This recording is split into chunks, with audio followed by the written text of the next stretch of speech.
Hi, welcome to America Uncovered. I'm your host, Chris Chappell. Today, we stand on the cusp of a technological revolution that will change everything.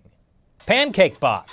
Because no child should ever be forced to eat a pancake not in the shape of a triceratops. But there's another technology that could, perhaps, have an even greater impact on our lives.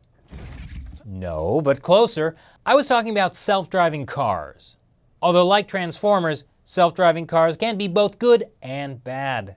So here are 5 ways self-driving cars could make our lives extremely scary. Number 5, massive job loss. When self-driving cars become the norm, what will happen to the poor DMV employee of the future? Self-driving cars are going to eliminate a ton of jobs, not just at the DMV.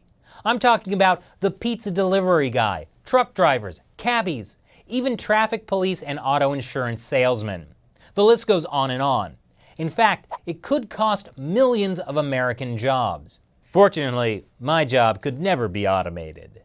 I am your host, Sarcastabot3000. Have you ever noticed that sometimes things seem one way, but are actually a different way?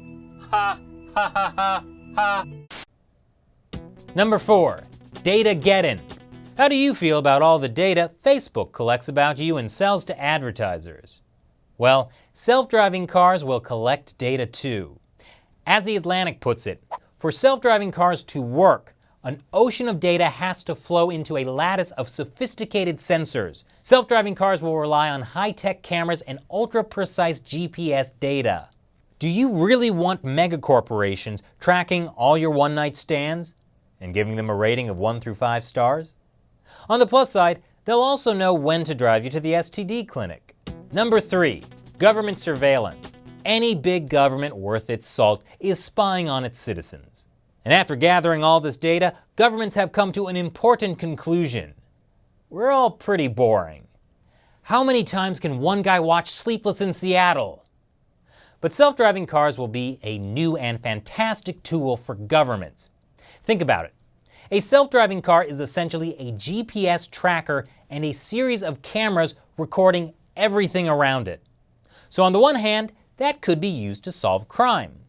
But on the other hand, in authoritarian countries, it could allow the police to remotely seize control of your car, lock the doors, and drive you to the nearest police station. It'd be kind of like Seamless, but for cops. They can just order the car to deliver the criminal to the nearest Dunkin' Donuts and shoot them there. Number 2, hacking. Hacking cars with electronic driving controls is already a problem.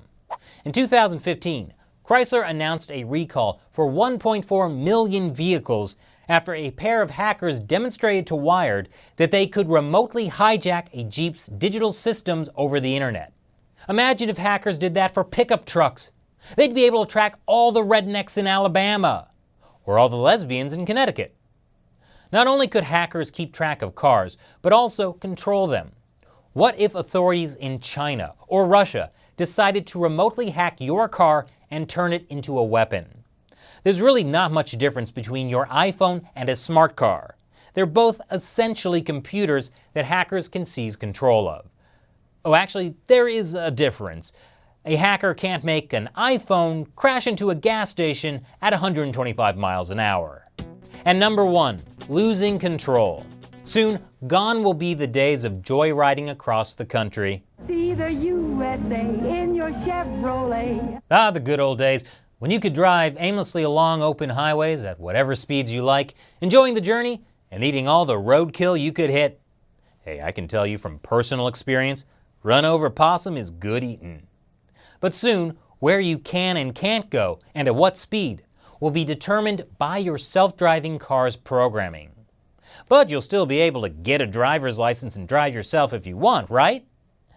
Well, putting a human behind the wheel of 2 tons of steel at 70 miles per hour, it's actually kind of insane when you think about it. Especially because humans easily get distracted by adjusting the radio or eating a burrito.